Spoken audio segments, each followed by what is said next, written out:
These projects that you see on the wall were created by all of our students, so I just want to give them a shout out.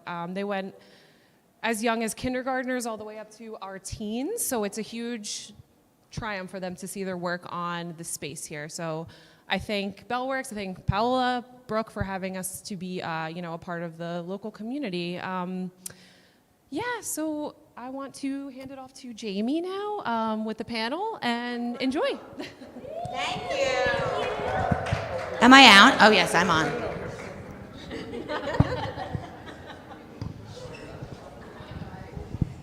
All right, welcome everyone. I'm Jamie, who she just tossed it to. We practiced that. I am Jamie Sztoser. I'm one half of the Dreamcatchers. Welcome. I'm so happy you all are here tonight. This is so awesome. My sister down there, Marissa, is my partner. Hi, everybody. Co-founder of the Dreamcatchers. We are a career and brand identity consulting firm based in Monmouth County and a lot of the times at Bellworks. And we're thrilled to be here tonight to moderate this incredible panel with all these amazing women who do incredible things that, as we like to say, have caught their dreams. Marissa, do you have anything to add to that before we get started? I am excited to be part of something where the room is full of talented, impressive women, and I don't even know each of your stories, but I know that they would amaze me. And I'm thankful to Paola and Brooke for always coming up with such great ideas for me to be part of. And the women on our panel tonight are awesome. And Paola, I wanted to personally congratulate you in front of our New Jersey audience after having done a similar panel in Chicago, Bellworks Chicago last week. We had the good fortune of being flown out there to be part of Bellworks Chicago. And let me tell you something, Paola and Brooke and her team made a place in the middle of Hoffman Estates, Illinois, look like the sexiest building I've ever seen. And I'm truly honored to be close to her brilliance. So, thank you, Paola. Thank you. So actually, Paola, just to kick it off for a moment, first of all, this is my first time in this art space. I love it. Congratulations on this as well. And I echo my sister's sentiment, and when I say, this building keeps just surprising me. Every time I'm here, I'm like, I've never been in this room before. How cool is this? It's just incredible here. And we're just so thrilled to be here with our friend Ming doing all of our sound from A Shared Universe, which is right next door. And just want to welcome everybody. So while we get started, I just wanted to say, we have our podcast, it's called The Dreamcatchers, and we interview mostly women, not all, but today we're women, about what they do and how they got there and why they do it.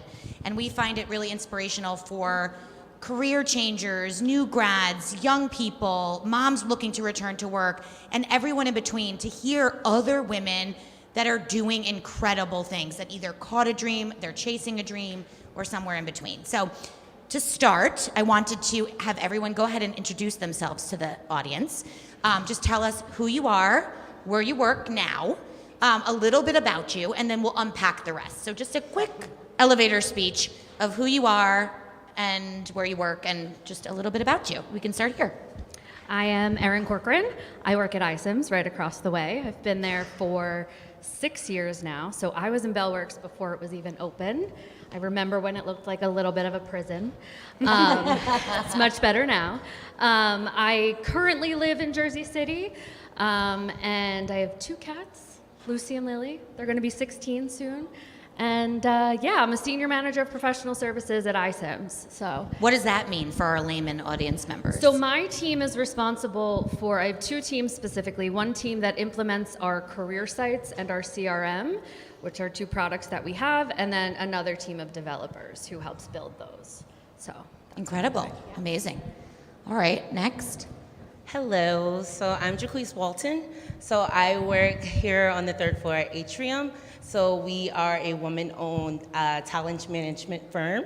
I've actually been with Atrium since 2016, and then I actually left and boomeranged back just a year ago to fulfill this new role they created as a supplier diversity and business development manager, which is where I kind of bring in diverse suppliers to our network, as well as connect us to new business as well. So it's kind of like a cool double-handed role that I do there.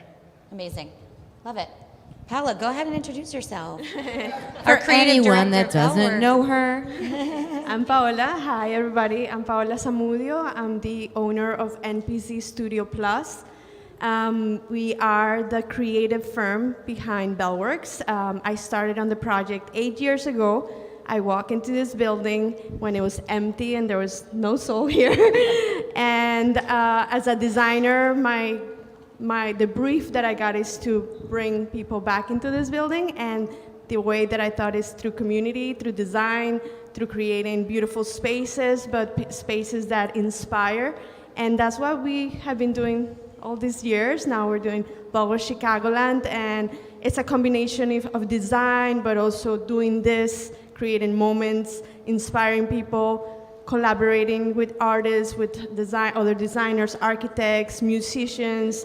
We do it all, and I'm very proud because, especially for this event, the International Women's Day, we did our first one 5 years ago, I remember, and for me it was a goal to have kind of like this platform to invite other women that inspire me, because I feel like as women, especially entrepreneurs like myself, we're like in a lonely world in a way, and to see other women that inspire to me, that's the best thing. And I also feel like that's how you make the table bigger. That's how you bring more people into the table, and that's what I want: inclusivity, diversity, people like me. I'm an immigrant, I'm a Latina, so to be in the position that I am right now, I hope I'm inspired other people to do what they love. And she's wearing a great jacket. Wonderful jacket that she bought at Bellworks, right? And as Ralph Zucker said, what other office building can you buy a cool jacket across the way? At the farmer's market. At the farmer's market, and then wear it at the panel. I love it. She's one of a kind. You can't follow that. But I was actually at that first International Women's Day 5 years ago. So I too have been at Bellworks for a while. I actually going on 7 years, I think. It was a construction zone. I work for a company called Vydia, and the founder of that company asked me to meet him at this place called Bellworks. And it was a construction zone, and I remember walking in, and the floor was lit up underneath us, though, and that was like the sparkle of like hope and opportunity before he even said anything. And he was telling me about this little startup that he was trying to like really scale up, and was trying to talk to how I could help him build this company into something. So that was almost 7 years ago, and the news dropped days ago, late last week, that we were successfully acquired to an amazing media company in California. And so as of last week, I was the COO of Vydia, and he told me last week that I will be escalated to co-president. Yeah! Woo! I mean, is there a better announcement in honor of International Women's Day? That our very own. Did you say your name, by the way? Oh, I'm sorry. I'm Jenna. Jenna Gaudio. She's like, I'm the co-president, but my name doesn't matter. I go by Madam President now. No, I'm Madam just kidding. President. It's a joke. We'll just call you that. All my coworkers are making fun of me. I'm actually going to use that for the rest of the night. Yeah, it's really fun. It's a good way to just ease keep it real. Yeah, keep it real. It doesn't always have to be so stressful. Like, it's really great to see that you can have the support of employees, my colleagues, the executive team, this community. I have been progressed through the company over the 7 years to the ranks, and it was a journey, and it's not linear by any means. And so, I've really enjoyed how Bellworks has played like a really important role, the community especially.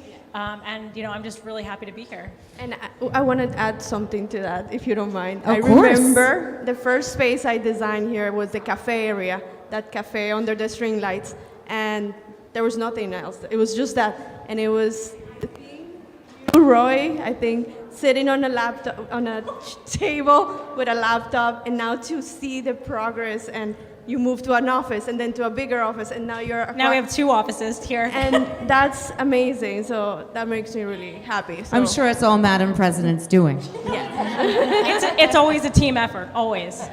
I love it. I want to say, just as a quick aside for Jamie and I, if you didn't catch this at the beginning, we are career strategists, branding experts. That's what we do. We've worked in staffing for I mean, for me, it's almost 20 years. I know that makes it hard for you to imagine the math that you have to do for me.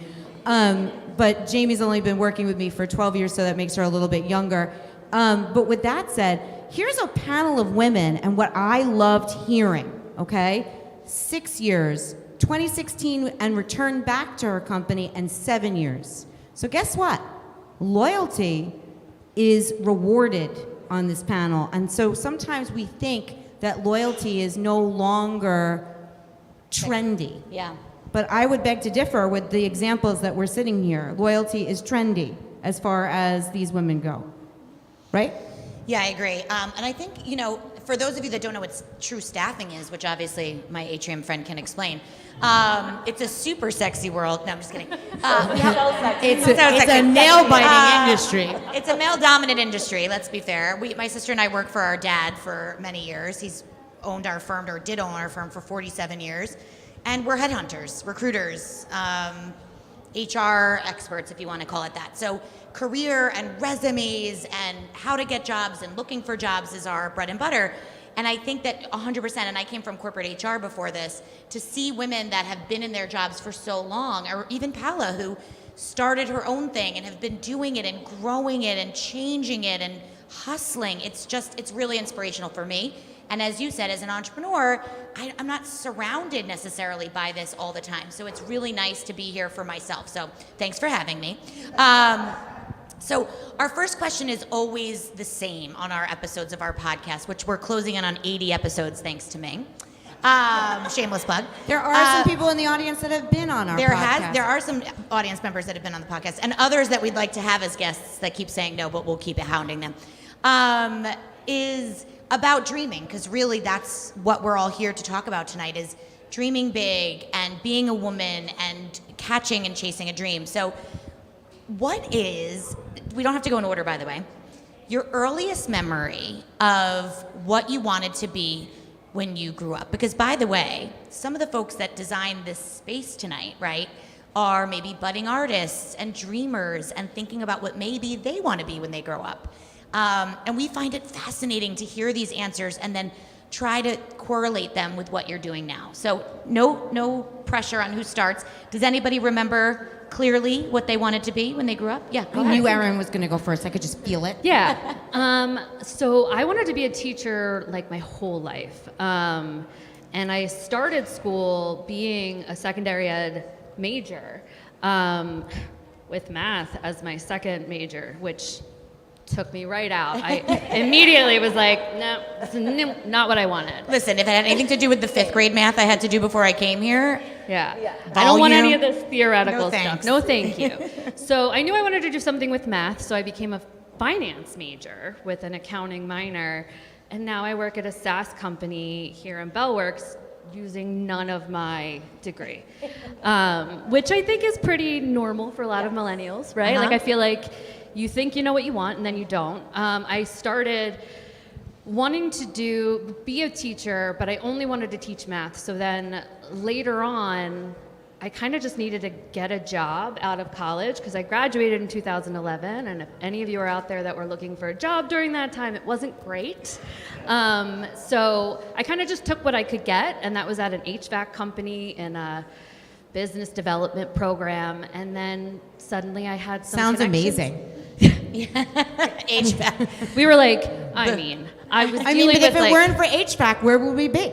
well, true, but That's very also true. I had to talk to like residential customers every day. I'm so- sure. And they're so kind and patient. Sure. Speaking for no one, not referring to myself. Yeah, I mean, not having heat in the snow is not great. It's not great. So after 5 years, I was pretty burnt out, and I came here, and it was just sort of a change that I didn't know I wanted. And then I was working for tech support, which is early career, and it kind of fed that teaching part of my desire was to kind of teach people how to be in a professional workspace and to be able to have a personal brand that you want like executives or leadership to be aware of. So that was really, and then from there it just kind of, it wasn't a straight line, like you said. It was very all over the place. Most things are not a straight line. I absolutely love your share. And what I think is very unique about you, other than your tights, is most people I do love your tights. Sorry, it was the Negroni. I have tons of personality now. Most people who want to be a teacher end up being a teacher. Or teaching. Yes. Yeah. So inherently, the fact that you went off path and then found yourself back in a similar path, but it feels different, is not surprising to me at all. And just so for the layman, iCIMS and SaaS. Okay, so let's do that for people that don't know what that means. Yeah, so SaaS is software as a service. So it's a tech company where basically it's not hardware, it's just in the cloud somewhere. I'm not techie. I manage tech people and I still don't get a lot of it, but basically it's just a software as a service is what SaaS is. We're an HR software. So basically people like me in staffing, or people like the staff that she works with at Atrium, would be looking for candidates that have experience using iCIMS as a platform. And in layman's terms, that's a sophisticated, niche way to track people, instead of saying that you're very good at using Excel. Okay? But iCIMS is a huge, huge program that's used in tremendous amount of organizations, Also, and when you their are home base is here. When you are a recruiter and your client uses iCIMS, you have to upload resumes for their review into an iCIMS system, which is my truth. And it doesn't make staffing easier all the time. Not it's always, but it definitely does, better. it makes it better for sure. Like when instead of emailing a resume to a client, I can just upload it into an iCIMS software or something like it, and then they're able to see it in the way that they want to see it. They see the person's name, email address, whatever the case may be, at like a glance. So it's a technology. Invest in a company like iCIMS so that their programs and stuff look a certain way on their computer. And she's helping to manage the people that sell that. Or program it. Yes. Correct. Got it. That makes Look sense, at us, right? Look at us defining. Look at Very us He's defining iCIMS. You guys did it better than I did, so thank you. Anybody else remember what they wanted to be when they grew up? We've given you some time to think. I definitely remember I wanted to really be like this actress, singer. Like when I was young, I was like that kid that you come in the house, I'm like full out in performance mode of like Grease or Chicago. Oh, don't get me started. Cicero. Start Like, singing Don't too. get me started. By the way, Jamie and I'll whip out By the the way, song right now. just be careful because I have a mic. I will be right behind you. I am known in the office as still doing the same thing. Yeah, same. Never grown out of it. But I really always had that passion for like performing. But when I was younger, I was like pretty shy, which shocks people because you would not think that now if you knew me, because I'm very outgoing, very outspoken, all of those things. But when I was younger, I was just very timid, speak to when I was spoken to, like, so it was very hard for me to just get up and do those types of things. So I ended up, just going to college. For me, I didn't know what I wanted to be. I feel like, they put this pressure on you to find your major, and you don't even know yourself. Like, I don't know what I want to do at 19, 18. So I kind of just found a career that, number one, didn't involve math, because I knew automatically that was going to fail me. I think, not to interrupt you, but that's often what happens is people decide, okay, I don't want to do this. Yeah. I don't want to do math, which, by the way, 2 of us now have said that. 3. And then you kind of figure out the things that are maybe available to you that maybe don't involve math. Yeah, so for me, it was like, I like people. I knew I always liked people. Always was able to get along with everyone. So I was like, maybe I'll do something in criminal justice. I was like, I'm always watching crime shows. You're just in your thoughts. Like, I think I can go into like forensics or criminology or something like that. So I went for criminal justice. And of course, same story, you come out of college, can't find a job. I graduated 2012. So I started working kind of HR for Marshalls. And I do spend a lot of time in Marshalls. I do love a TJX moment. Let me tell you, most of my paycheck went back into Marshalls. So not really the best. And it was a dual, it was a Marshall's Home Goods, so Even forget better. about it. Look out. So Even better. Awful for me. But, so from there, then when I loved what I was doing there, but for me it was like, okay, well, I like this, but let's think a little bigger. Like, I don't want to stay here. So Retail is hard too when you're doing HR for retail. yeah. you know, the Marshalls crowd, you know, it's a difficult crowd. Yeah. So, you know, you definitely had to hone in on your personable skills there. So I actually left there and I was like kind of waitressing, and then I actually got a job at Atrium through a recruiter who was looking for me work, but she was like, I think you would fit in here. So I actually started working internally with Atrium, just running an account team that had just came in for a new account. So I wasn't on the traditional staffing side, thank God. That was never for me. I'm not that headhunter person.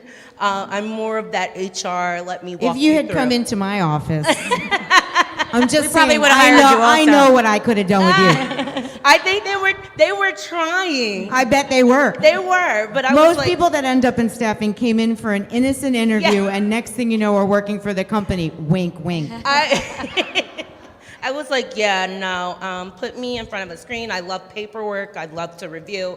Great. So yeah, I kind of got into that field. And then even when I was sitting there, I was like, okay, I get to kind of talk to people, but I'm mainly just not talking to anyone. And I like to talk. Like, that's my thing, you know? So then I started to just really strategize about what else I wanted, and that's how this new role kind of unfolded for me, so. You know, I love this because our second question is typically about your aha moment, which I'll get down the line in a second. And I think what we've already even heard here is some of our aha moments, right? So when you're searching for something, whether it's your career or something new in your life, new inspiration, we're always kind of looking for these aha moments or like circumstances to turn a light bulb on. And I think what these women are sharing is that experience and time and patience and perseverance help them to reach those aha moments. Sometimes that happens sooner for people. Sometimes it's going out on your own, like Paola. Sometimes it's circumstantial where you're like, I need to like talk to people. Like this is not, or moving from Philadelphia to New Jersey or whatever the case may be. You're like, and whether it's leaning on others, which it sounds like a lot of us do, or finding inspiration elsewhere, we need to lean into these aha moments. When our gut is telling us to do something, it usually means we should try to do it. She gets it.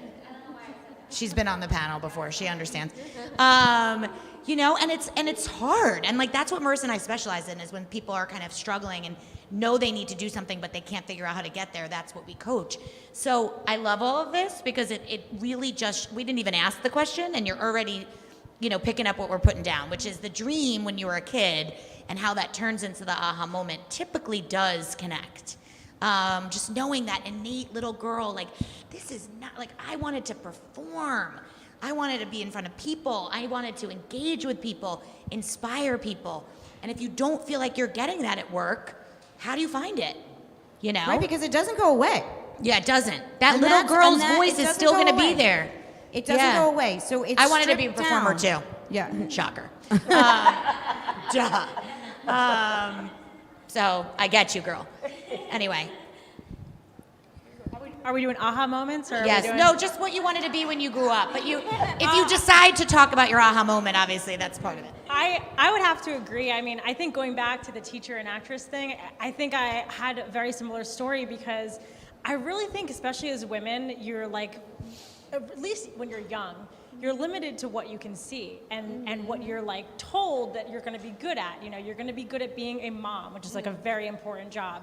You're going to be good at being a teacher. You're going to be good at being a nurse, and you see actresses all the time. So I as well was like, I'm going to be an actress. I'm going to be a storyteller. I'm going to entertain. I'm going to educate.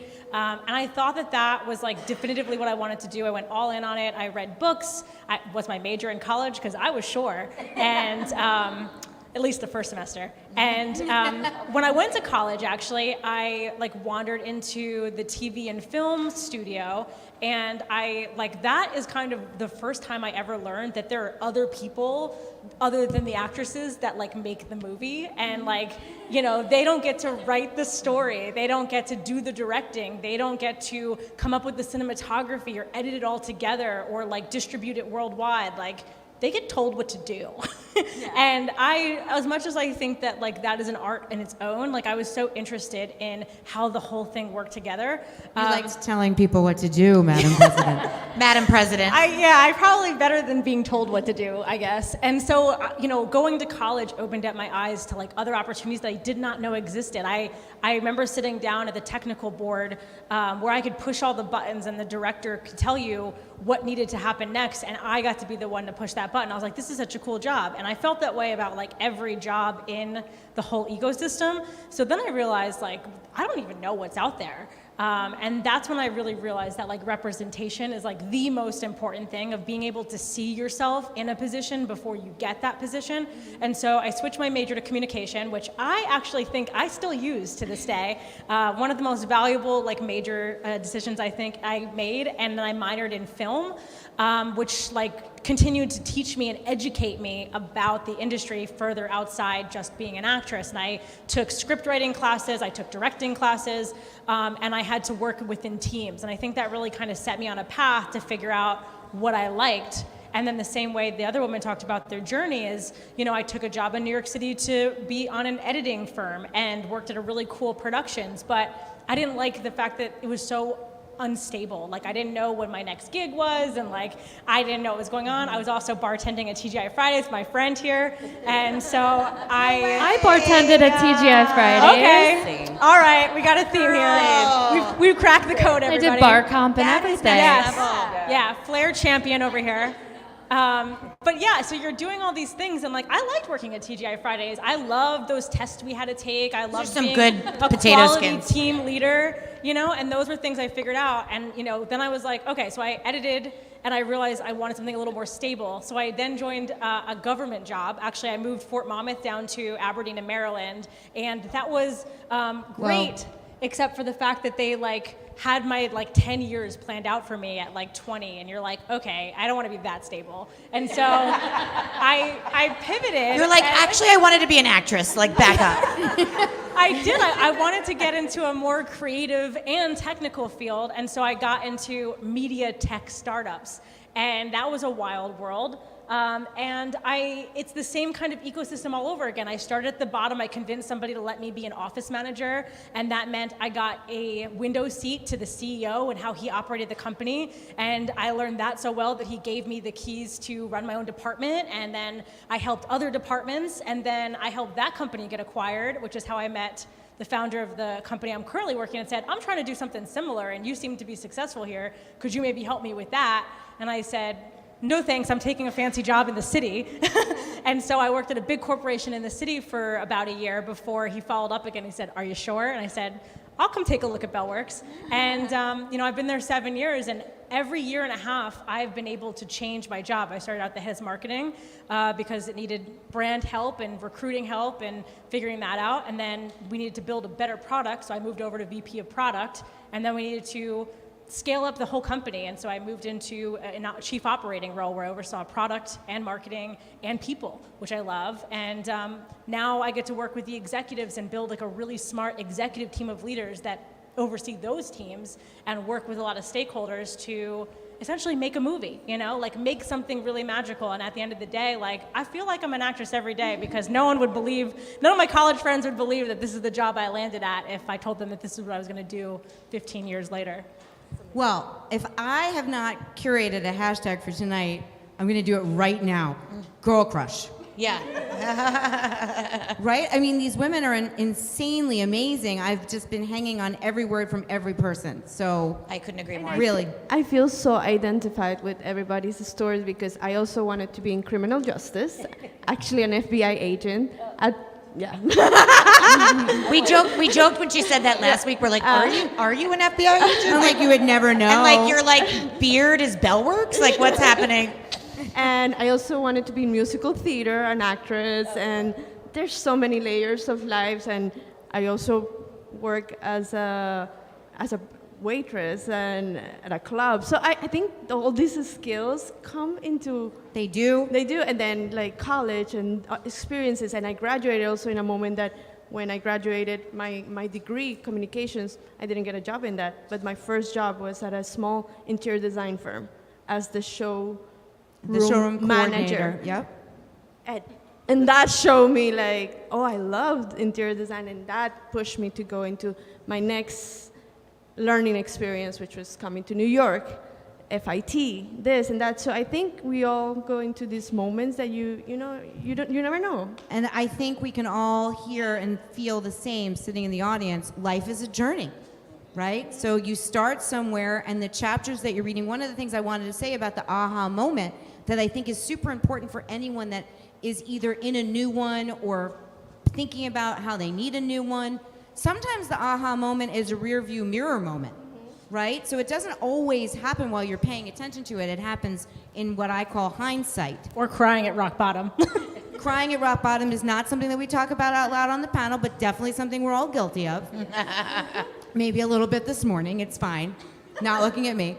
But it is true that sometimes when you're in your struggle is actually what's contributing to your rise.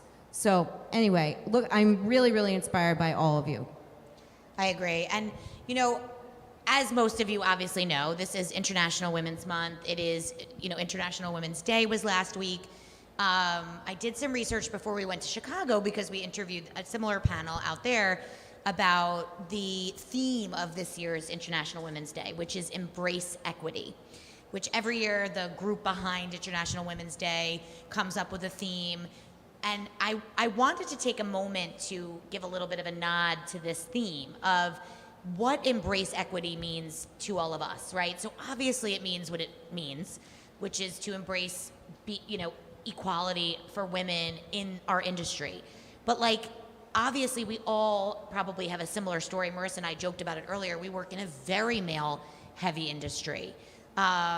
Working for a family business run by a really old school guy who we love. Thank you, Daddy. He never watches, but if he watched, we love you. Or if he listened. Listened, yeah, that's right. So I wanted to ask each of you, or any of you, if you have any thoughts on equity in your industry and what that means to you and how that has looked for your career journey. Anybody have a thought? Yeah, I can start. So I work in tech, obviously male-dominated. I work in music, also male-dominated. I'm pretty sure everyone, maybe not interior design, but maybe. I feel like equity is a very important conversation to have, and it's a very hard conversation to have. And I think it's because it's not, there's no manual or clear guidelines on how we get there or what the actual tangible problems are. But I think a big piece of it is, from my perspective, men got a head start. There's a boys' club, and that's not a bad or wrong thing. It's just the truth. There's this generational understanding of how to succeed in business, how to build a network, how to get funding, and do all these things. And women are late to the game, and they have that broken rung of building families and having to be the leader in other aspects of your life that isn't necessarily your career. And so how do you solve those problems is a very tricky question, and one that people avoid a lot. And I think a big part of figuring out how to get to that equity is having those very uncomfortable conversations a lot with men, especially because those are the people that are at the top. So I always say to my current boss, his name is Roy. I pick my Roys very carefully because they inform my happiness, my success, my upward mobility, and I need you to know that. And a big part of why I'm successful is because he's been willing to have these hard conversations with me for 7 years, in the early messy middle days where we were still trying to figure it out, till now where we've kind of been through a lot together. And so there's this understanding of how we're going to navigate this conversation, and that we both bring it really strong intentionality to wanting the best for each other and the company and the team, and that it's out of a desire for opportunity for all involved. And I think that leads to really good outcomes. But the thing that I see in mentoring other women and men is just the very difficulty of having that conversation. So I say it over and over again, is have those conversations, because if you don't tell people how you feel and what you want, you can't expect them to know.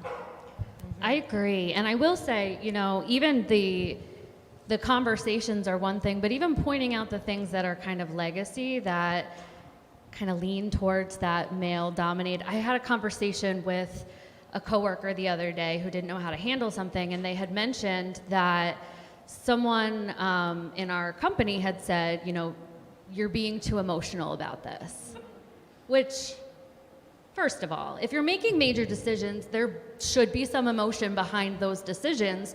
That's not a female thing. That's not a... I just got defensive for that person. Right? Like, was my thinking, entire- where I went is in- I he? went And- into fight or flight, like immediately. The hall right now because excuse me one moment. Yeah, and I had to be like, don't tell me who it is, please, because like that's going to be a whole thing whole for other me, thing. right? So I You're think you're still tripping him like 3 months later. Yeah, I know. yeah. Yeah. And so I think it's just even little things like that where something as simple as like a sports metaphor or something along those lines where it seems pretty normal and day to day, but you can't expect everyone to just understand what you're saying, right? Just because football is huge doesn't mean I know what that analogy is, right? So why aren't you, we should bring a lot of perspectives together to get the right understanding. I know we actually just a couple years ago started really getting into employee resource groups. And I helped start our Pride Plus resource group, and we have a Women in Tech and things like that. And I really do think that's a big way for people to feel comfortable expressing their concerns with how the organization is going, and then the leaders get to kind of be the voice of those people when they're not feeling comfortable. And not to mention the work that you're doing in-house actually helps people outside in the world. Because in all fairness, and I'll go on record, there are a lot of men that are actually terrific. In fact, most of them are terrific. Yes. My husband jokes all the time. He's like, I guess I'm never going to get an International White Man's Day. And I said, no, honey, you're not. But he's a great guy and a great mentor and a great leader. But I said to him, I think the truth is those that are great but are still complicit, right? We need to teach how not to be complicit. Women too, all of us, because even sometimes we don't even recognize that we're culturally trained to be complicit and or not speak up to saying, hey, guess what? I don't like throwing around the word emotional in a way that is female based. I agree. Because guess what? I'm emotional. And I immediately am defensive by that and have been told that several times in my career. And all I want to do is react in a very non-professional way. In a very emotional way. Yes. different type of Emotional and emotion. not professional. But the thing to say is like, and the perspective that's lost is because everyone has their own perspective. You only have your own lens, right? Of course. So I have worked for many men, most of them good, some of them not so good. But in the emotional, like, conversation, like I too am emotional, especially in my younger management days when everything just felt like really high stakes and like just really personal.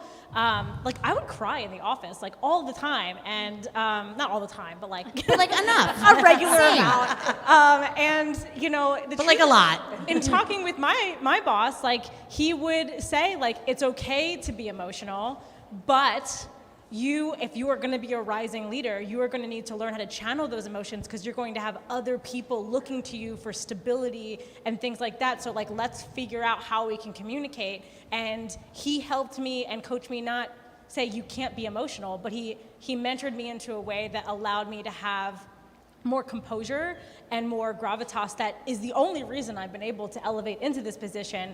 But he never once said, like, you're too emotional and you'll never succeed because of it, or I'm not going to deal with you, you know? Yeah. It's 7 years later and he's still dealing with me. So the truth is, like, again, picking your boss is, like, really, really important to your upward mobility. But two, like, making sure that you both kind of land in a got place you, of, like, Roy. what is Like the, Roy. Yeah, what is the end goal Everyone here? loves Roy. Yeah, everyone.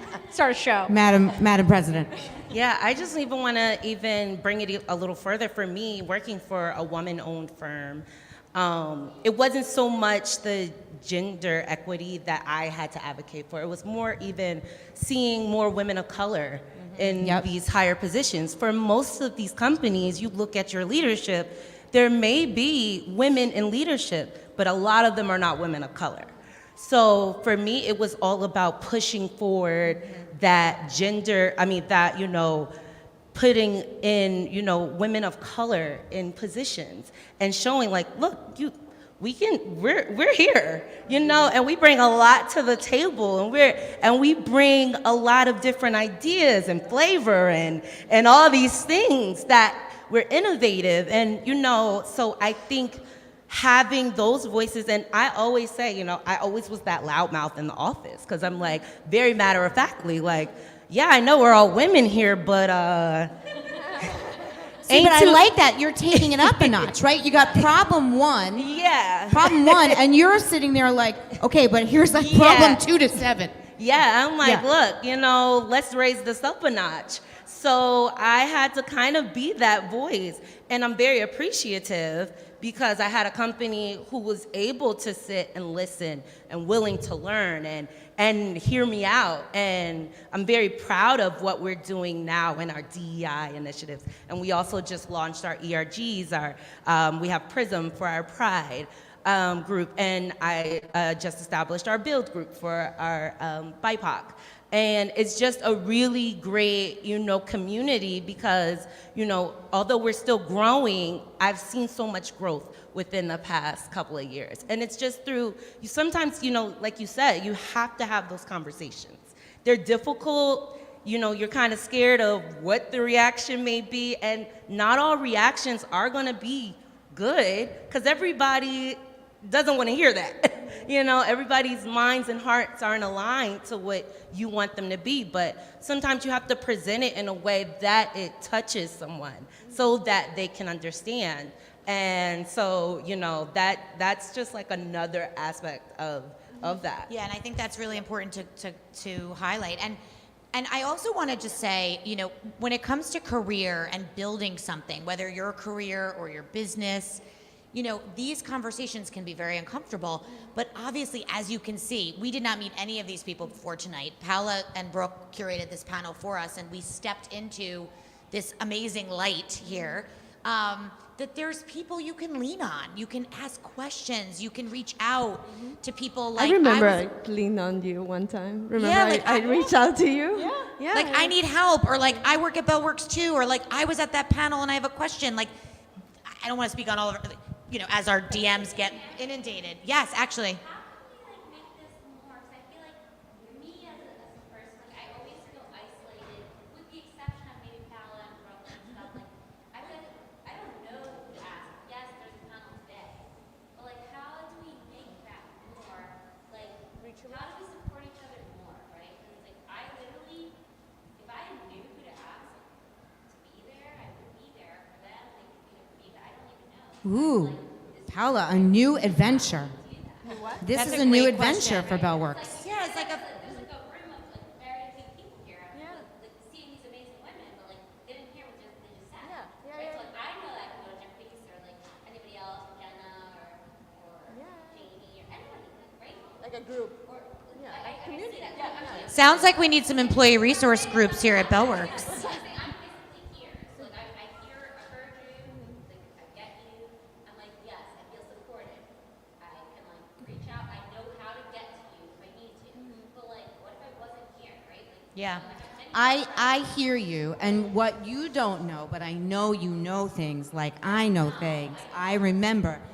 I have been playing with this idea and wanting to talk to Paola about it myself. Shall we do it on air? No, I'm We just will kidding. not do it on air, but you are correct. Yes. You are correct. But the truth is I think literally you have a good point. But figuratively, I think we all need to have innate courage to knock on doors and use our voices. I mean, you look at these women, if you roll up to Erin at Jersey Freeze, she'll be welcoming. Maybe I should rephrase my question, right? Because like, I feel comfortable about this, right? But I'm here. I've been on. Right, you're the kind of person that is comfortable. Got it. Say, I'm trying to like, maybe I'm trying to be a voice for the voiceless. I don't know. Yeah, no, I think that you 100% have a point, and no, you're doing great. And we're first of all, and we are going to have more Q&A at the end. And I want to hold your question for a second, but I do 100% agree with you, and it's something that Marissa and I have thought about, just as people that do what we do. That Bellworks has now become this incredible, robust place of all sorts of women and men, but people who do incredible things, and like who's who and who can I ask and who can I lean on.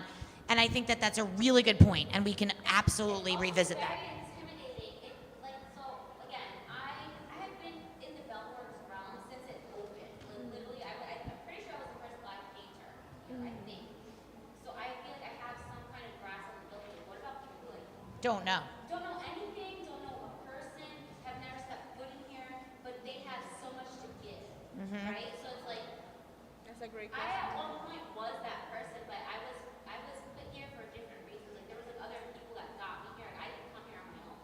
Like I didn't just show up to Bellworks. Like I was in a transitional period, and I worked for another company. Like the company happened to be trying to like get business from Bellworks. I got in. And Yeah. The point is, there's so many people who have so much to offer, but they might not know like Yeah. what point of contact, No, what anything. and I would love to, Jalen, I know you for a few years, and one of the reasons we do this is because we're all so busy in a way, and these are the opportunities to kind of like connect. And for me, it's all about connecting the dots. That's the whole Bellworks idea. And even though I don't see everybody every day, or I know what Jenna is doing somehow, I know what everybody's like, we'll keep an eye.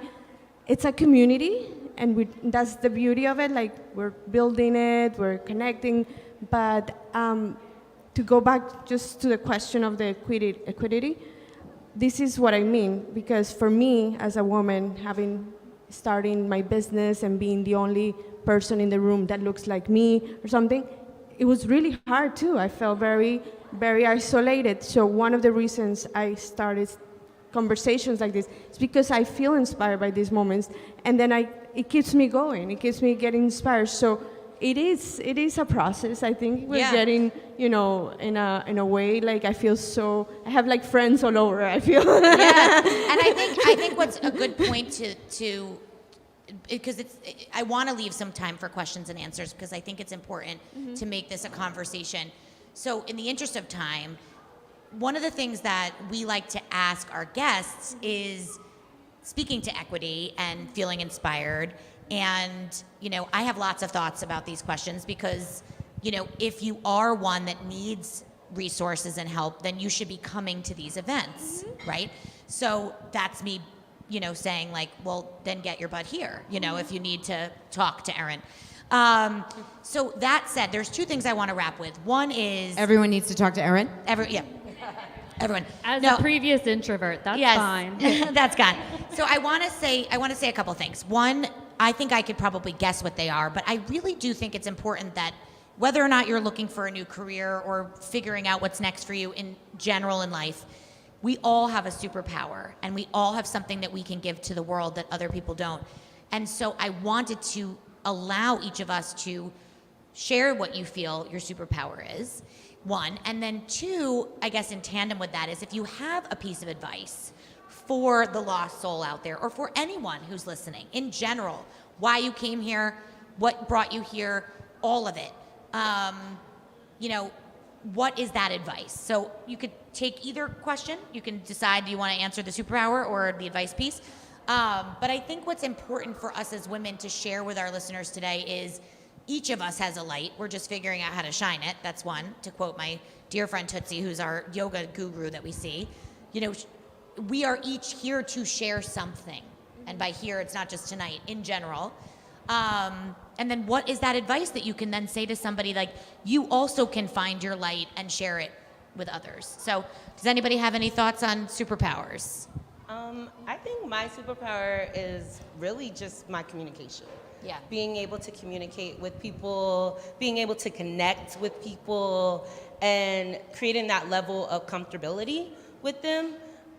For me, it's always been very easy to make new friends. Like, I'll just go out and I'll just start talking to people. Yeah. And I'm like, and most other people are like, you have so many friends. And it's just because, like, I just go places and I just talk. And at first, I used to think, like, and I would really dive into, like, people's lives, just getting to know them. And at first, I'm like, I don't know if I'm just, like, really nosy or what it is.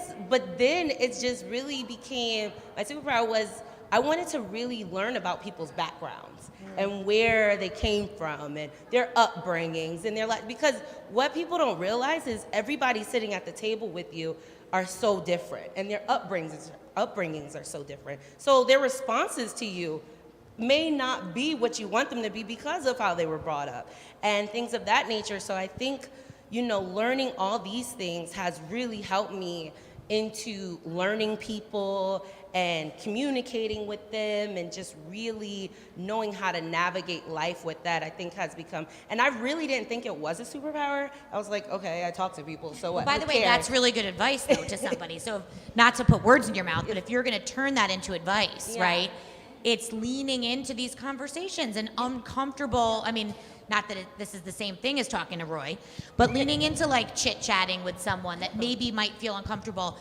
that's the basis of networking, right? A lot of people feel, it's daunting. But, and it's not natural. Yeah, like to have like a random conversation with someone. It feels uncomfortable. Yeah. I love what you said. Just before you answer, Erin, I think you said communication, but you changed it to comfortability, which, by the way, is that a word? I don't know, but I love it. But I love it. I was thinking that when I said it. I was like, I don't know if it is. I don't care. I think it's a fabulous word. And by the way, I met you in minute 1, okay? And may I share a secret on the panel? She was nervous, okay? This one, Miss Comfortability was nervous. And I'm sitting here and looking at you and thinking, well, first of all, we know you were born to have a microphone. We know this. But you're a star at making other people feel comfortable. So I validate your superpower, and I'm proud of you for sharing it, and I'm hoping other people find it as magnetic, because truthfully, you're so incredibly endearing. Love. I want to be best Big friends heart. with you from across the room, so. And what else? What other superpowers do you guys Well, feel? I was just gonna say, like, I am the exact opposite of that. like I don't know if anyone watched me just like walking around this room being like, I don't know anyone here and it's fine and I'm gonna get through it, it'll be okay. So it really was like a lot of work for me to get to a point of feeling okay speaking up in groups of people who were either higher up than me or that I didn't know. So even for people who are introverted or who say like, I don't know what to do, I think the best thing for me was we had this mentoring program, right? So finding a mentor who maybe is good at that or is in a different role than you and can introduce you to other things helps you in a way that it's not overwhelming to come to like something like this and feel like you need to talk to everyone, but having someone kind of guide you through how to interact with other people and then build your confidence. So I that's, for me, it's always been really hard with new people to like, Again, the theme of leaning on others, right? Having a wingman, professional wingman. Yeah, my brain goes blank. Like if we want to have small talk, I don't know what to say. Like we'll get to the weather immediately because I just. By the way, shocking. I don't love small talk either. When we used to commute in, sidebar, when Marissa and I used to commute into the city from Hoboken, I'm the one with the headphones in with my head down. Marissa's like chatting with like literally the driver of the boat. And I'm like, literally, do not talk to me. I need a minute. Like I need to listen to my music. This is true, actually. And then because we look so much like people, she would have to come up to me and be like, you need to be nicer to people because they think you're me. So, and I'm like, okay, noted. So every time people say hi to me, I'm like, oh, hey, how are you? Like, I'm not Marissa, but hey, you know. No, but I hear you and I see you because that's a little bit of me, even though it doesn't seem like that today, and I've gotten better at it professionally, is that it's not natural for me to just like chit chat with people always. I have a bazillion friends and deep friendships all over the place, but I'm not great at like chatting with the cashier. You know what I'm saying? I'm great at cashier and terrible at deep friendships. If anyone wants to unpack Which is my why problems, I'm here all night. we're fabulous business partners. Anyway, anybody else would like to share? I think my superpower is my intuition. I'm very intuitive. I just know when I know, and that's how I design, that's how I create connections, that's how I collaborate. I really, really just trust myself, and I think the best decisions I've made is because of my intuition, my risk-taking also. I think I'm always in that mode of like, you know, I'm an immigrant, so we came here and it was a risk for my family, first of all. So now that's the way that I do my things. I'm like, I'm moving to New York. I'm going to a big city. I'm going to open my company. I'm taking risks, but if you don't take those risks, you never know what will happen. So that to me is super important if you really want to follow that dream or what you really want to do. And also kind of like Jalen, like to tell you the truth, to have that effort, you know, person. No, really, no, be your authentic self, because if you're trying to be liked or be a prototype of what this is supposed to be or what, you're never gonna be yourself or do what you love. So I think to me that's how I am. I just trust myself. This is me. This is what I love. I'm prepared. I'm on time. But this is me. Like that's it. And that's the best thing. If you're prepared, you're on time, you do your work, they have to love you. and it's so funny because like on the flip side of that, like, you know, I have been inspired by your intuition and like how you have like just taken risks with things and just like trusted yourself and your gut.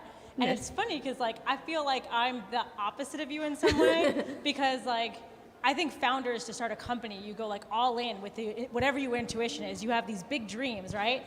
And it's been amazing to watch you like follow that and like make it a reality. And I feel like you have an amazing team, but you also have the other side of things. The thing we have in common is like, the thing that I think that, you know, my superpower is like, I feel like I make the impossible happen.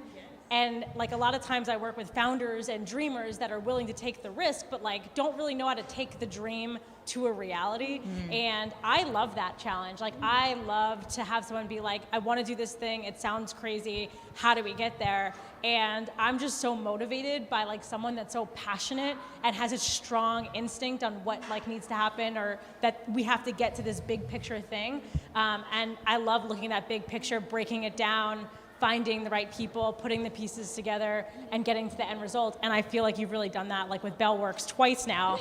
Actually, and I have now had 2 successful acquisitions of startups. So it's really about just, you know, cheers to you.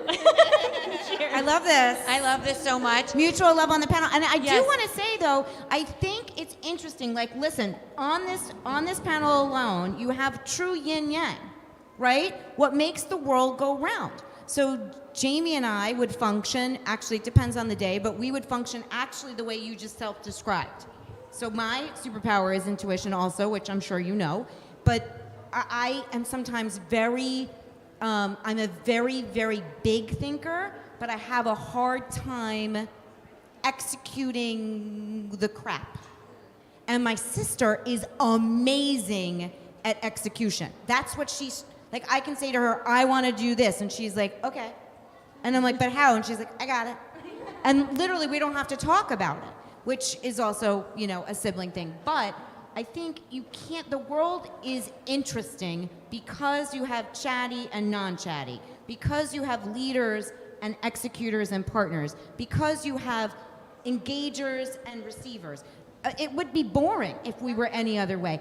It's just a matter of recognizing, connecting, leaning in, and being open to having those kind of people in your orbit, especially when it's uncomfortable.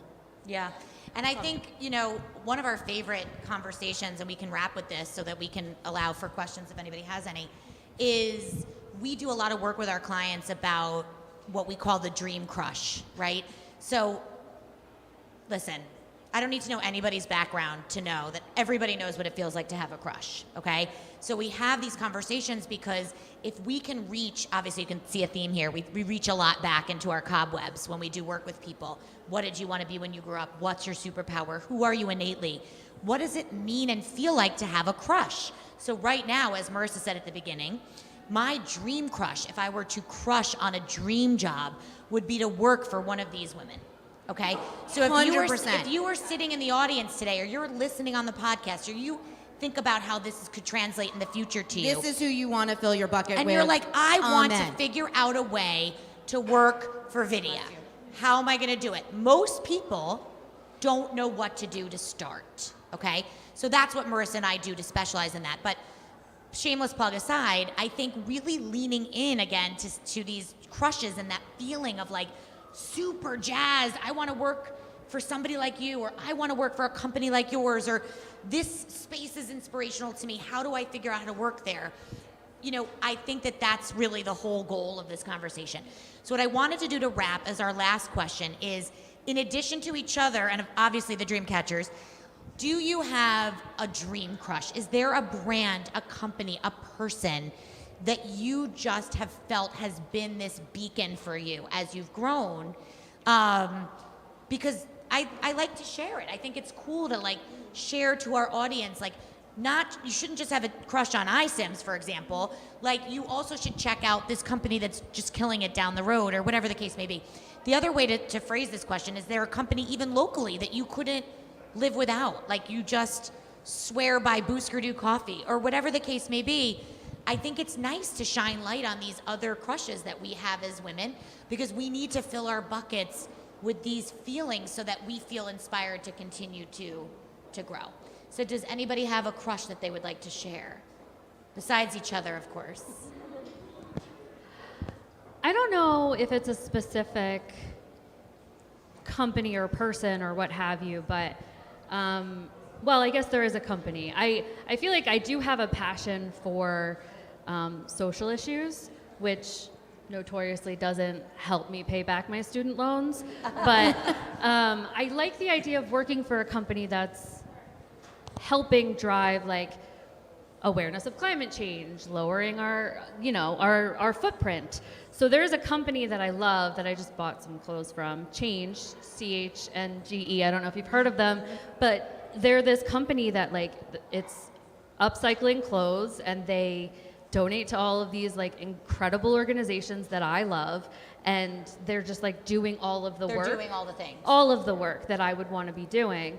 I think that's also goes into, I'm not anywhere in retail or clothes or anything like that, but it can fill your bucket nonetheless. And identifying companies, I think, especially now, finding companies that align with your, how you feel and what your passions are. And I think you're able to find little pieces of that, even if you can't go for like the big one, the one that's doing all of the work. So you know what, and just to that point, Marissa and I say this all the time, you can't find the dream job.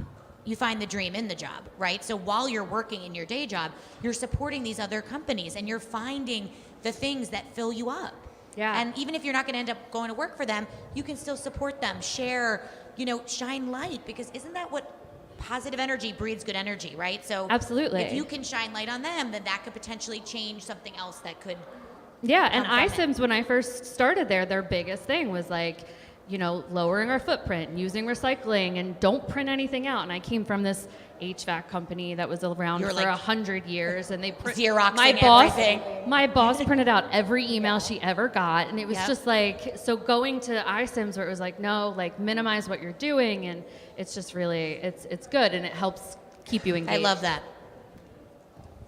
Anybody else have anything to share before we open for questions? I don't think mine's is going to be kind of a little... Nothing's lame.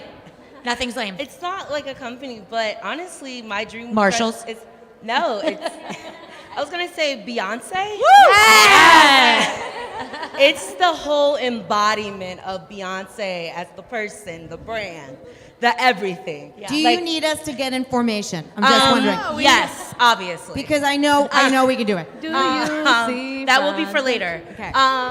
But for me, my coworkers know, like, my day is like, what would Beyonce be doing at this moment? Yeah. I actually have the plaque in my What in would my Beyonce office. do? What will Beyonce I also do? have a plaque, but now that we're like remote, it's kind of tucked away. But I also have that. But for me, Beyonce just solidifies The whole thing. the whole thing. Like, she walks into a room and she's a boss, but she's kind. She knows what she wants. She focused, and for me, it's just like, oh my gosh, that's who I want to be, and it just drives me. And that's why I think in my head, I'm like, okay, Jaqueece, you're doing great, but what's next? Because it's like, you don't want to stay stagnant, because Beyonce would never stay stagnant. Yes. So, like, you kind of keep pushing yourself. So she's really like my just dream crush for I love it. all of it. Same. Rihanna too. Yes. When I moved to Love the her. United States in 1997, to Miami, the first songs I started to learn English were Jay-Z's, Beyonce. So I love this. I grew that. Can you pay my bills? Yes. Can you pay my- Destiny's Child, absolutely. She knows my love of Beyonce. It I know floats around it's the Bellworks as same, well. and I'm going to the Renaissance tour. Obviously. Duh. Any other crushes? You have a crush? I mean, Well, I have a crush. I said it last week, but I always wanted to give back, to communities, especially minority women and girls. So I just joined this organization in New York City called 6,000 Troopers. It helps homeless girls in New York, and basically I'm gonna have a troop of girls that I'm gonna be inspiring and showing them what I do, and hopefully giving them some hope for the future and giving back. So I'm very excited about that. So that's my crush right now. I think you should wear this jacket to one of those sessions. I will. I feel it. It feels right. It does. It does. I love this jacket. I love the jacket. Love the jacket. I mean, as far as me, Finish us off. I feel like I used to dream of working for like all the big tech companies, and this current state of things, I think, like many people with crushes, get burned from that. And I think, the biggest thing I've learned, again, going back to full circle on the journey stuff, is like no one's ever really benefited from chasing a crush. What you want to like really chase is like that long-term love. And I think in order to do that, you really just have to like assess over and over again as you evolve as a person and go through your career and figure out like what you want. You got to kiss a lot of frogs, you know what I mean? You got to. And I think, I haven't had like the perfect career. Like I've worked for the wrong company and the wrong person that like sold me on a wrong dream, and I think the big thing is to like just keep crushing until you but leave when you like find the right thing. Like don't be afraid to change your careers. There's a few companies I wasn't at very long, but clearly there's companies that I've been at a very long time. So I think the goal is to figure out what makes you happy and chase that and find your long-term I love agree. for yourself. And you know what? I should So your say crush too. is happiness. Crush is Totally. happiness. I love that. And also, like, the exercise that we end up doing with people is like, just because you have a crush on Louboutin, say, there's 20 companies that you could work for that maybe work with Louboutin, or like somebody that worked for Louboutin went off and started this, and then all of a sudden your list becomes 1 to 5 to 10, and that's how we educate and counsel to start looking for And jobs. it's funny that you say that, because really, like, I would say my number one dream company would be Apple. Creative, tech, just like the way that their mentality is and the products that they're building. And again, you can't really like dream it unless you can see it. And Apple is one of the investors in the company that acquired us. So That's now incredible. Apple, I work, into some degree removed. Work like for Apple. There you work go. for Apple. So You know what? You are having a moment. that's for sure. She's having a moment. It's her Beyonce moment. I wouldn't call that. Yeah. It's great. I love What it did so I say much. when you walked in? I was like, congratulations. Thank you. I Like, it's a appreciate it. really big Really It's all incredible. sinking in. It's all happening. So, first of all, I just want to thank all of these incredible women for their time. Let's give everybody a round of applause. Thank you. Really incredible. Really, really inspirational. Thank you. Woo! Thank you. Stop. No. See? Look, you got your standing O. You don't need to be Beyonce. You get a standing ovation. Thank you to Ming and Share Universe for doing our sound. Thank you to Bellworks for hosting this incredible night tonight and all this amazing art. Feel free to obviously look around. But I wanted to take just a few minutes if anybody had any questions for any of our panelists, for all of our panelists. I didn't want to, Ooh, someone raised their hand leave. fast. Ming, how do you want to handle the mic? Okay. All right, we got this. We got this. Careful, don't trip. Hello. Hi, can you hear Hi. me? Okay. Yeah, we can hear you. Hi, I'm Danielle. Hi. So I do a lot of different stuff. I'm all over the place. But my question to you was, it was kind of brought up earlier.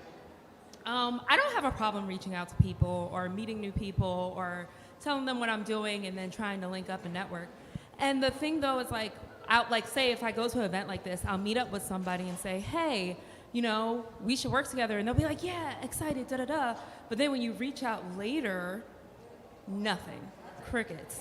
Or you try to follow up and it's nothing. So I just wanted to know, like, how have you guys handled that in the past? How do you deal with that? Like, because I feel like I'm always trying to network with people and meet new people and stuff like that, but I never get a chance to really go there. That for you. Is that okay? Can everyone hear me without a mic? I have 3 words. Never give up. Gotcha. However, chasing energy that doesn't suit you is not worth your time. Gotcha. Okay? See? There you go. Thank you. But what I wanted to say is sometimes when you put someone, if you're in sales, you're selling yourself, which I've been doing for a long time. A long time. When you are selling yourself, you have to understand that it might be your moment, but the person receiving, it's not their moment. Okay? So if you had a great conversation and the person showed you interest and it didn't feel like they were phony baloney, which is true sometimes, but if you can feel it, you just put it on your calendar to follow up again. And if you follow up like 3 times and say, hey, listen, when the time's right, I'm open for a coffee, my door is always open, the person will respond to you when the time is right. And if that person doesn't respond to you, you move your energy on to the next thing, no hard feelings, done, the end. Yeah, that's pretty much what I've been trying to do. Like, I just do that pretty much. And some stuff has worked out for me, some stuff hasn't, but I just was wondering how you And the guys stuff handle it, that's but I supposed to appreciate work that. will work. Yeah, you have to Okay. trust the universe, that's 1. But 2, I'll add to that and say, so say for example, you meet someone that's, I don't know, a production person at a video firm, right? And you're super inspired by them and you're like, this is it, and then you don't hear from them, okay?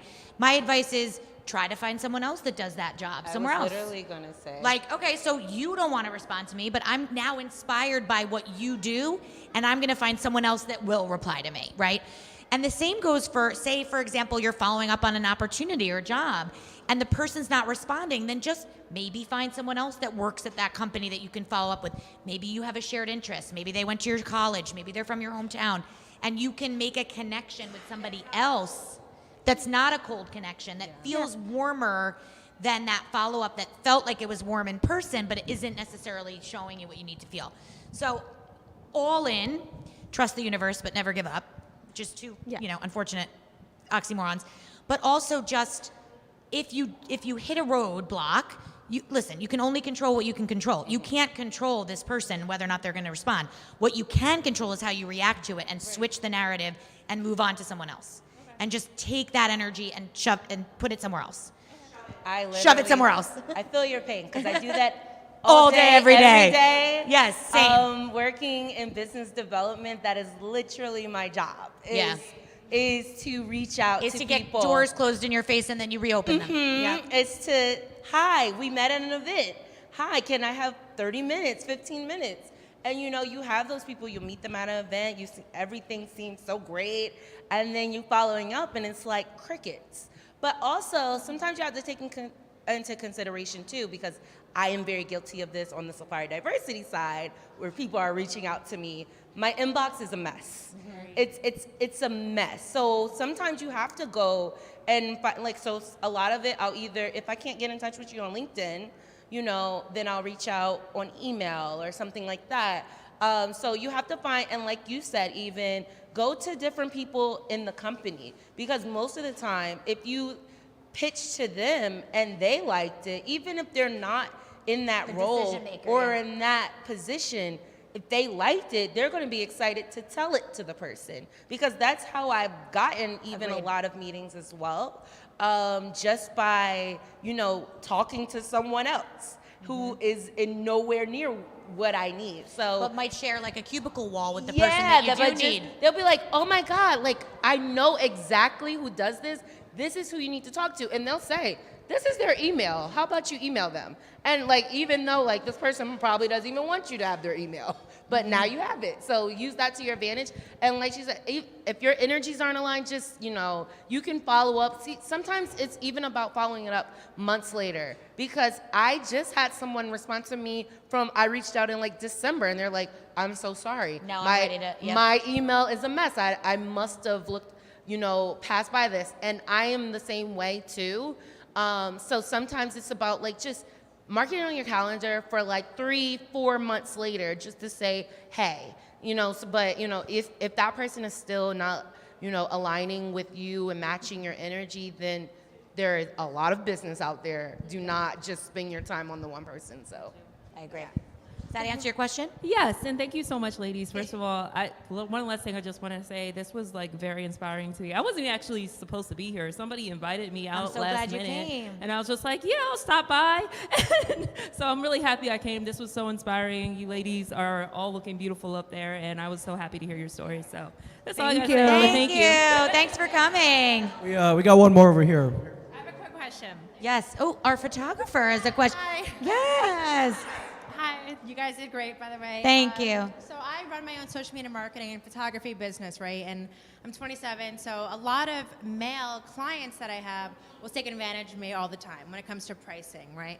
So I guess I would ask, like, how you guys go about situations like that where they try to say, oh, I'm just going to pay you this because I don't think it's worth that much. Oh right? my God. Paola, So how do you go about that? Paola, answer that one. I'm bringing you guys to my meetings. I mean, I would love to. yes. No. First, I'm a very positive person. Everybody knows that. But I'm really good at saying no. And those are the moments that you have to know what you bring to the table and what you're doing and what you're delivering. And it's a business. That's your period. price. Yeah. This is your proposal. Period. No Right. negotiation. Period. Bye. See you. Period. Bye. I love it. I agree. I mean, no, and if they say, oh, there's more photographers, perfect, bye. Right, go ahead. Take that. Lukewarm No, regards. and I realize that's easier said than done, right? So it's hard to say no to business. You have to stay strong. You do. You know, If you your have price to is your know what you price. deliver. Non-negotiable. My team is we're a paid service, right? So we are the type of service where if you're taking up too much of my team's time, I'm going to charge you for that. A lot of times my team feels really uncomfortable telling customers, you have to pay me more. And it's a really hard conversation. It's uncomfortable, especially when you're first starting out. But at the end of the day, you have to know your worth, right? Yeah. Your time is important and your art is important. Mm-hmm. They clearly came to you for a reason. And, And if they don't want to pay you what you're worth, then they can go find someone cheaper who will do less. And if I might artistic chime work. in, again, in the creative world especially, there's this thing of how to quantify your work, which is hard. But you have to think like a business person too. It's beautiful to be creative. I'm very creative, but I also run a business and I have people who work for me. So I don't take that part lightly because that's how I can continue creating by making sure that my work, my time, my employees, my people are we're all in a happy place. We can't be running around or doing things. So I definitely think you need to evaluate what you do, be confident about it, be realistic too, don't be crazy, but yeah, be know what you bring to the table, and that's confidence, and that's great. And tell them. So Yeah. from the hiring side, I have to deal with people all the time that I have to make a deal with to bring them on, and I want to do that fair and I want to do that right, but I obviously don't want to misalign that with the market or the company. But the thing that impresses me so much as a hiring manager with someone that's because they don't know you, they haven't worked with you yet, so they don't really know your value, and so that's okay, but you can remind them. And so when people are negotiating with me on an offer or things like that, if they say I want more money or this is my price or whatever, that doesn't really help us move anywhere forward. But if they reiterate why they're worth an upcharge or why they're more show than the somebody facts, else, lay everything out. like Paola said, know your worth is so important. But and Paola, you could see it. She could be no. But if you are working with somebody and they don't know all the work and all the experience you have and the perspective and the lenses and the technology, you just lay it out for them and say, because of all this is my price, and I hope that you value those things and you want to work with me. I would love to work with you, but because of all these wonderful things that that they want because they came to you, you're telling them if you want all these things, this is the price and I'd love to work with you, and then just leave it on the table. Yeah. And one thing more. Oh, sorry. Oh, no, go ahead. treat your brand as gold. Yeah. That's how you make sure they're looking for Nicole because of this. Nicole gives this, you're not just any photographer. You give this uniqueness, branding. So branding and all of that is super important nowadays. And I want to say one thing. I'm sorry. Thank you. As when you are an artist and also selling yourself, or a solo entrepreneur, it's really difficult to mind that gap. So all these things are terrific, but I'm going to give you an actual tangible thing you can do. Don't talk money in the first meeting. Send a follow-up email so that it gives you a boundary so you don't have to be bullied live and then hate the guy, okay?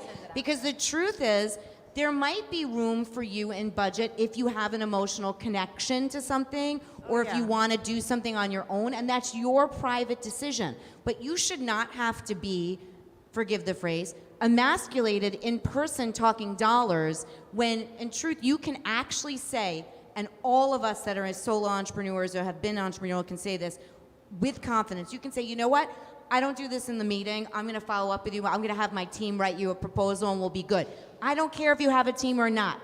Have the team do it, quote unquote. The team writes you a proposal so it gives you a moment to breathe. Okay? Buy yourself the moments. It buys you a moment to breathe. And then you can choose whether or not you're going to do business with that person or not. Done. And I would just add, honestly, men are very bold to be firm with what they want. So why not be bold and say, no, I am not cutting a deal to you. I feel like as women, we're so timid and we're so afraid. And I had to learn that too. Like, I'm at the table and I'm so afraid to speak up because you have all these people there. But at the end of the day, like, if you guys are saying what you want to say, I'm going to say it too. If they're bold enough to try to tell you what your price is going to be, you need to be bold enough to say, no, those are not my prices. This is my price. Yeah, and you either take it or you leave it. I feel like we as women are always telling ourselves we have to be nice and gentle when men come at us with firmness, and this is what we're doing.